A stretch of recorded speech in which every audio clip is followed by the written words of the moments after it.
You ever wonder what it is that the most lonely people tend to be the most bitter? Like the kind of people where no one really wants to be around them for good reason. They're absolutely bitter. And yet these people are desperately lonely. So why are they acting so, in a sense, malicious and bitter and pushing people away? I think I have a theory on this, and I'm not sure how to explain. Generally speaking, lonely people aren't as lonely when they're alone. I can tell from just my own experience that I feel more lonely when I'm with people than when I am alone. It's kind of why I'm a recluse. Now, I am by no means a bitter individual, at least not anymore, but I was at one point.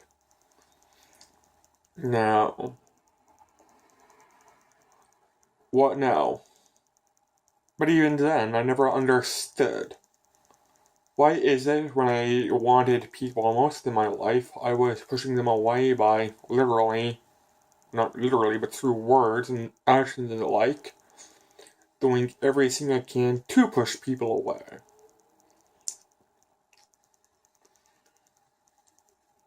Misery don't necessarily love company. It's easier to be alone when you are miserable because for one, it gives you an excuse. Oh, I'm an asshole, no wonder people like me. Well, fuck them. That's easier to deal with when people keep on rejecting you. But you still want people, so why aren't you doing anything to attract people? Why are you doing essentially what is the opposite of what you truly want? It's because when you're alone and things are going well, it ain't going well. Um,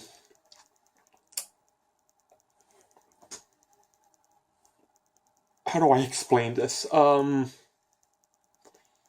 Being lonely and bitter, the bitterness kind of numbs you. It makes that sense of just being alone, forever lonely, all the more easier to deal with because you're kind of distracted by your own pain. It's easier to sort of take numbness in your own pain. The problem is if you're lonely and something good happens, it hurts even worse because now you have a reason to celebrate, but no one to celebrate with. And it's why lonely people don't necessarily come off being happy, trying to get people to spend time with them because, well, it hurts. It's easier to wallow and be numb in your own miseries than it is to try and be happy and attract people and have reasons, have people to hang out with, have people to celebrate with.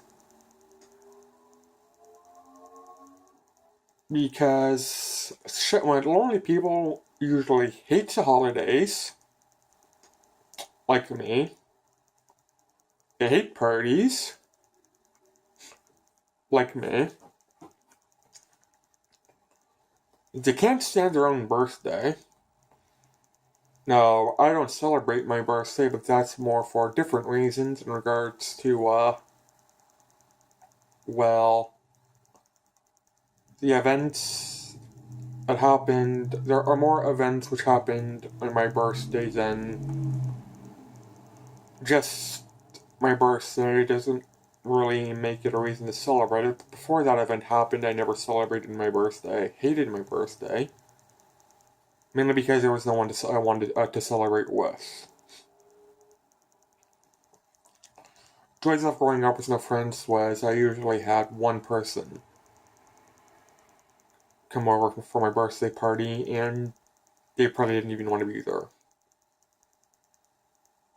And since that, I just never bothered celebrating my birthday. Happiness, happy events, when you're lonely, has the opposite effect. They don't make you feel better, they make you feel worse. And I think this is why the most loneliness of people, the most desperate for a friend. I think this might be the reason why they're so bitter, they're so mean, they're so malicious. Why they push everybody away when they really want someone to come to them. Bit fucked up, isn't it? But psychology's like that.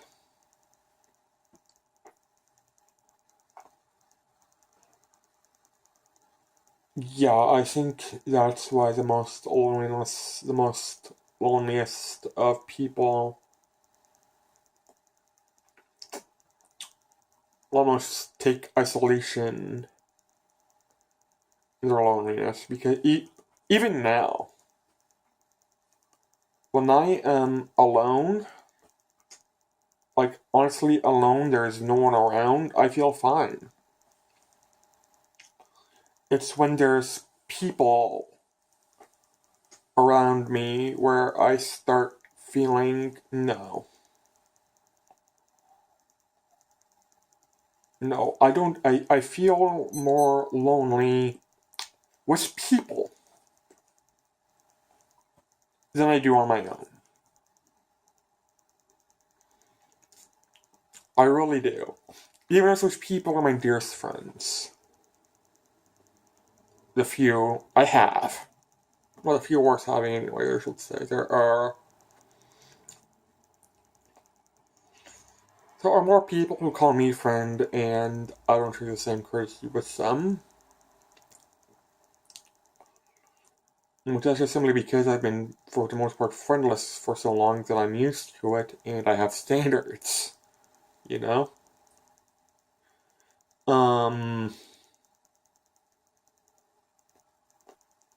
I guess that's one of the benefits of being alone for so long and observing society instead of taking part is you kind of see how other people react and you go, no, no, that ain't right.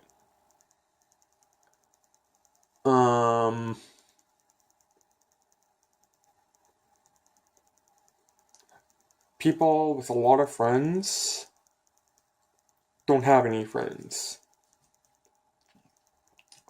They just surround themselves with a lot of people and call them friends, where the truth is, if they really needed a friend, a real friend, not just someone to go watch a movie with or go to a bar with or whatever, if they needed a real friend, chances are they'd come up empty-handed, where me, I don't really have that many friends, or only people I call friends, but the few I do,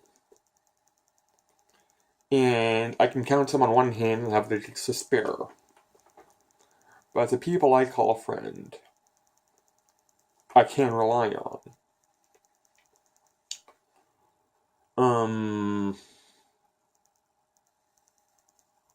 You know, if I can phone them up, I can text them, I can Skype them, I can probably even go over to their house and just knock on the door. I just don't, because I just don't want them doing that to me, despite the fact they do that to me, and they can rely on me, I can rely on them. But, yeah.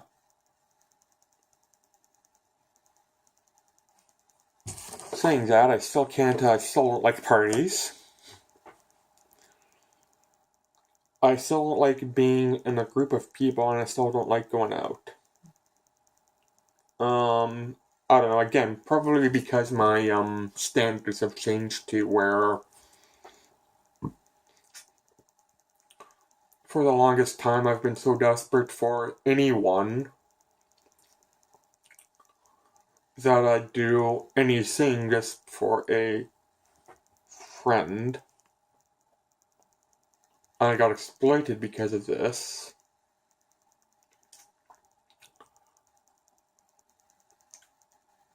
My standards have changed drastically to where if you want me to consider you a friend,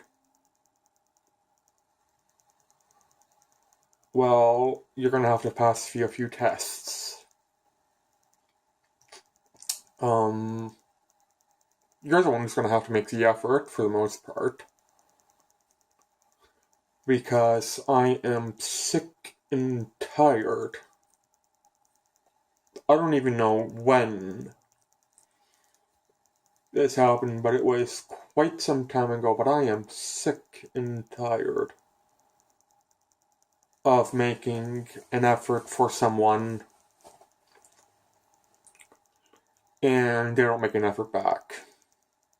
Sick and tired of it. So you're gonna have to make an effort first. And I will, reward you for it. And I'll continue to reward you for it so long as you make an effort. But if you expect me to approach you, not gonna happen. If we're introduced somehow, whether it be through a mutual acquaintance or what have you, or whatever, you better be the one talking to me. You better be the one who introduces yourself to me, because I am not going to do that to you. And I'm gonna offer you my number. And saying that, I'm not going to ask for your number. At least at first. If we meet again and again and again, and you make the effort and I reward the effort, yeah. Then I realize I will start, going, okay. This person actually seems to care. So I'll give them a little leeway. I will give them my number or have their number and I'd actually use it. Problem is, women specifically are just giving me my number for no reason other than, I don't know, I think you're kind of attractive, so yeah. And I don't do that.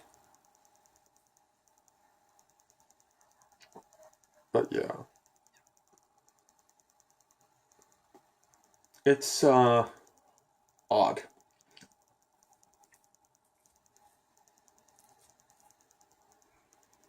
And another thing is, expect a lot of, dead time. Because I demand quality time. And I think, generally speaking, people who have been lonely for so long, they kind of reached the point that I'm sort of at, that are just an introvert, saying I'm an introvert, actually, so yeah. I'm not going to be texting you every day. I'm not going to be messaging you every day. I'm certainly not going to be seeing you every week. Because if I see you, or I text you, or I call you, or I message you, there's going to be a reason behind it. Because I don't want to spend all my time just with you, because that gets tiring. And I get tired of you and I want you to go away. It sort of sours the person when that person isn't trying to sour themselves, they're trying to do the exact opposite. It's kind of an absence makes the heart grow fonder kind of thing, where the longer I'm away from you, the more I start thinking about you. Positively. Where more time we spend together, the more I start thinking about you negatively. The more you drive me nuts. So if you want me to go do something, or I more on the off chance want you to go do something with me, they're rare, but it's going to be a quality time. I'm not going to go to a bar with you, no way. But I will go to a museum, a zoo, an art gallery. Something where, instead of there being loud people, chatter, lots of distractions, it's going to be something more intimate. Where, it opens up opportunity to talk, whether that talk be serious or that talk be silly.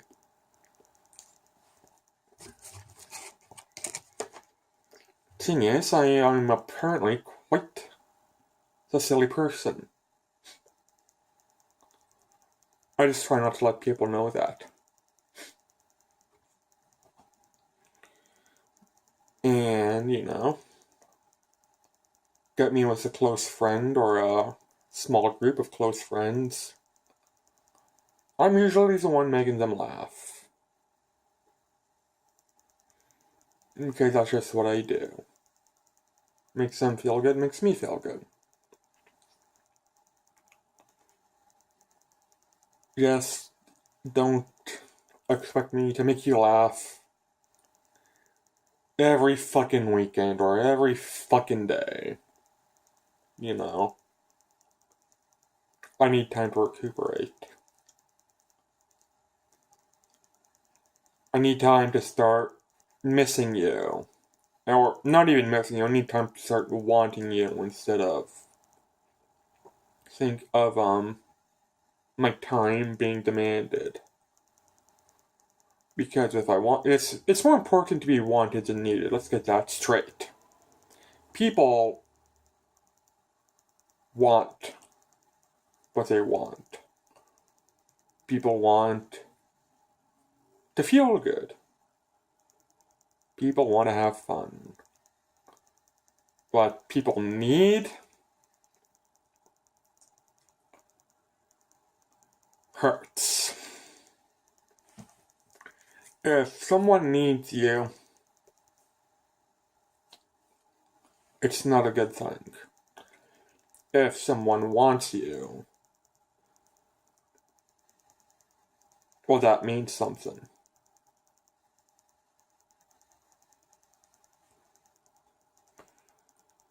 Anyways, I feel like I've been ranting and raving quietly for a change for long enough. Take care, everybody. Have yourselves a good day, and bye.